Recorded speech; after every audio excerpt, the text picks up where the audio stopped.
Hello Capricorn, this is Inspire 2016 with your weekly tarot reading for the week, commencing the 15th of April until the 22nd of April 2024. The first card for you is representing, how do you feel about yourself? Your card is the Ten of Swords.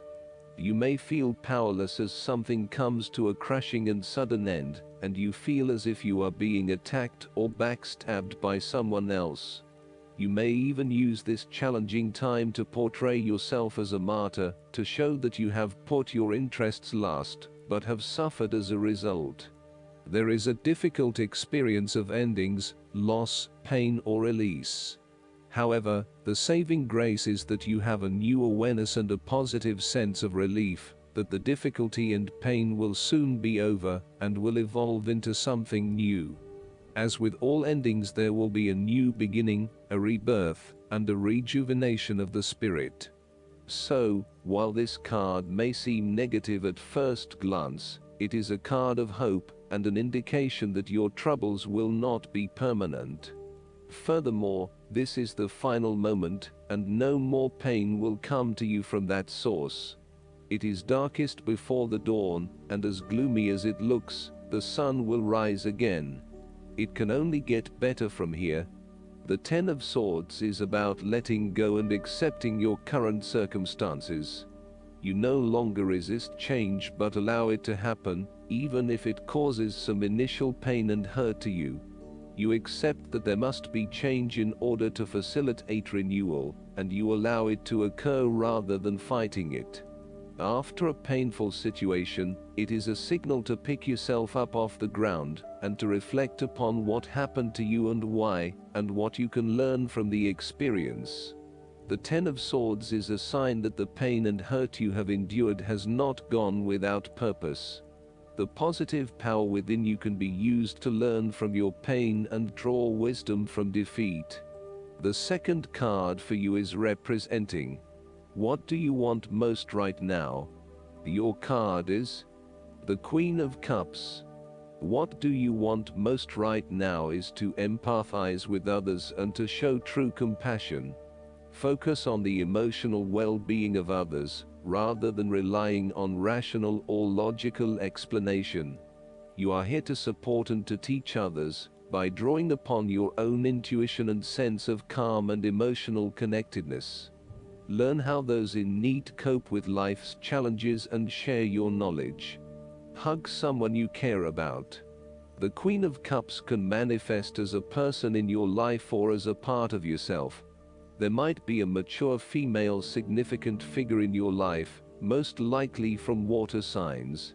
She is often like a mirror, reflecting the hidden depths of others back to them, so they can see their own mysteries for themselves. Thus, the Queen of Cups indicates that you need to trust your intuition and listen to your inner voice. Trust the sensations and the feelings you are getting from your outside environment. One of the greatest assets of the Queen of Cups is her ability to sense the needs of those around her. Due to her associations with the element of water, the Queen of Cups can be passive and receptive. Her sensitivity draws those who struggle and suffer towards her. In many ways, she is a safe harbor for others.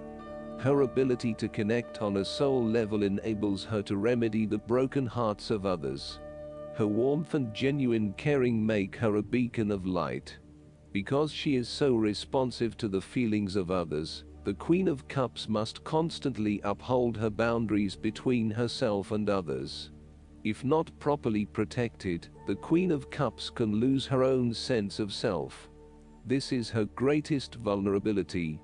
The Queen of Cups tends to think with her heart, rather than her head.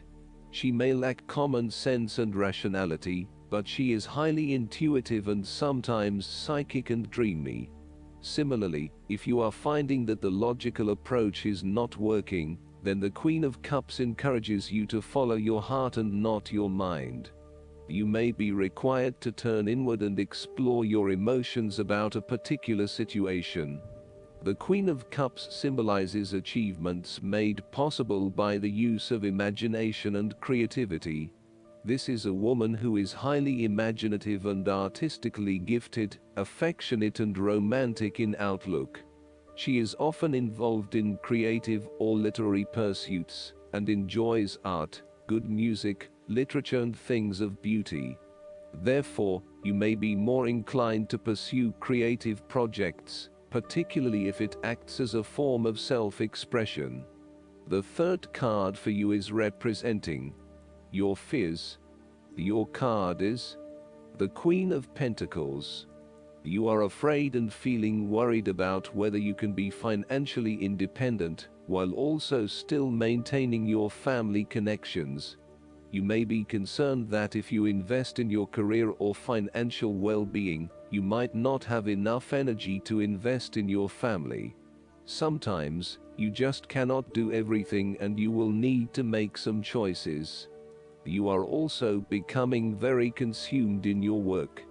You may be placing your career before your family or your relationships, and this is having a detrimental impact. Of course, this may be okay on a temporary basis, but you need to assess its long-term impact. To rebalance your life, you may find a release by returning to a favorite nature spots and allowing yourself to take in this fresh, natural energy. You may also find that you become a bit of a homebody and somewhat isolated from others. If so, you need to fight this urge and keep in touch with your friends and family, as they will be a great help and support to you. At times, the Queen of Pentacles may suggest that your tendency to mother those you care about is actually becoming more like smothering. Your intentions are good in that you love to cook, clean, nurture and care for those around you, but there may be a point at which you need to let others be accountable for their own upkeep. You cannot always be the one doing the laundry or cooking the dinner. Sometimes you need to step back and let others take on the load. Similarly, you may reach a point where you are investing so much time looking after others that you find you are neglecting yourself. Again, step back and let others take on some of the household responsibilities. The fourth card for you is representing what is going for you. Your card is the Four of Wands. This is the time to get together with your family and friends, and to celebrate all the wonderful times that you have had together. Often, this card reflects the holiday period where you get together with the extended family and join in a celebration. Alternatively, it may be as simple as inviting your closest friends over for an intimate dinner and a few glasses of nice wine. The Four of Wands often points to a marriage, engagement, birth of a child, a birthday, graduation or other type of celebration that marks a special milestone. If you have been working on a project, you will reach an important milestone and will have cause to celebrate. You have completed a significant phase of the project and can feel very proud of what you have accomplished so far. This card augurs a time of joy and satisfaction in life, and represents the personal gratification of a job well done, a goal attained, and a vision beginning to be realized. Given the Four of Wands is closely associated with the home environment, you may be working on improving or innovating your home. You may have recently purchased a new home or are very close to finding a new home and getting ready to settle down in your new environment. The Four of Wands indicates peace and harmony. You may find a refuge from the turmoils of life, perhaps by meeting someone new in a romantic setting, or by finding a new place to live that is away from it all. If you have been experiencing any disagreements with others, now will be the time to make a peace offering, and instead focus on creating harmony in the relationship. The Four of Wands provides encouragement when things seem too daunting. The card serves as a reminder that most things in life do not come easily, and so when you do accomplish a major milestone, you should be proud of everything that you have achieved. The Four of Wands is also representative of move from one stage to another, and moving past mistakes and challenges to a place of peace, acceptance and happiness.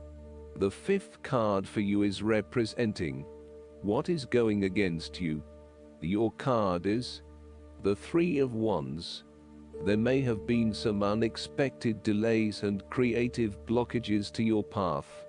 There is disappointment and frustration, and a general feeling that you may have just wasted your time by even starting on this journey. What you may not realize, however, is that these setbacks are in fact an important part of your bigger life journey, and will have contributed to your personal development anyway. You may also be struggling to put your plans into action, and you are now feeling worried that you have gotten in over your head, and tasks appear overwhelming. You may have had a lack of foresight and were unable to detect the challenges as they arose, or you may have been unrealistic about the risks associated with your plans. Break down your plans into smaller tasks to make them more manageable and more realistic.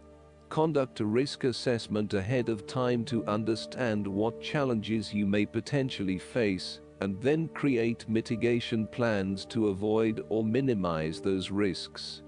This card may also indicate a lack of cooperation, wasted efforts, delays, or bad luck or obstacles from outside in commercial ventures. You may be dealing with a business partner or another business that is only out for their own material gain, and as such, you are at risk of being betrayed in your business pursuits. You may also find that there are shipping delays or product manufacturing delays, particularly if you rely on an overseas source as part of your business. You know that you need to be open to receiving help, but you are also concerned about others exploiting you for their own gain. In a relationship reading, the Three of Wands can indicate that there is a fundamental issue of not being able to pursue your longer-term goals together. Your partner may want to travel or to expand their horizons by moving interstate or internationally, but you may be reluctant to do so, putting an obstacle in your partner's course. This is becoming a major issue for the relationship. For the relationship to work in the long term, you need to work this out together and come to a compromise. The last card for you is representing the likely outcome that you may have. Your card is the Queen of Swords. You will meet a female significant figure who is most likely from the air sign that can help you, who is stern and composed, and without much feeling. If you are single, she might be someone that you are looking forward to be your partner. On the other hand, this card also represents the intellect's ability to judge and discern impartially, without the influence of emotion or sentimentality. She likes to know the how, what, why, where, when and who of everything to help her make sense of her environment and to better understand others. It is not that she does not care about others, but she connects to other people through an intellectual understanding, rather than an emotional understanding. The Queen of Swords is a sign that you need to be independent in thought and in judgment. You must use your unbiased intelligence in order to make a judgment of a particular situation, drawing upon every piece of information and fact that you have gathered along the way. Empathy or compassion towards others may distract you from the task at hand, so it is important that you think with your head and not with your heart at this particular time. Do not let emotion get in the way. Rather, use fact and logic to make your decisions. The Queen of Swords also has an innate ability to tell it like it is. She is a quick thinker and highly perceptive, and as such, she can cut through the noise and confusion to get straight to the point. There is certainly no beating about the bush, or softening of her comments, opinions and thoughts. She is upfront and honest about her opinions, and expects the same from others. The best way to interact with the Queen of Swords, therefore, is to remain as impartial as possible, and to present your thoughts and opinions concisely and honestly. Last but not least, the guidance card for you is the Awakening. It is time to review your plans, according to this card, and look at things from a new perspective. Ask yourself, Is it possible that a different approach would work better? Although it may feel like events have come to a standstill, this is temporary. So, make use of the extra time you've been given to rethink your strategies. You may need to step outside of the norm and the mainstream right now and embrace your unique and eclectic beliefs or attitudes. It's also a good moment to be generous with your time, attention, and gifts. This tithing is returned by the universe manifold to you. Additional meanings of this card: epiphanies, selflessness, unexpected life changes, the need for patience, the power that lies in being oneself, unusual solutions. Archangel Gabriel is the angel who helps people become divine messengers of love. When you speak, think, and act from a place of love, others are irresistibly drawn to you. I hope that you enjoy everything, and if you like the reading, just please click subscribe and you will get instant notifications every time we publish a new video right to your YouTube. Thanks.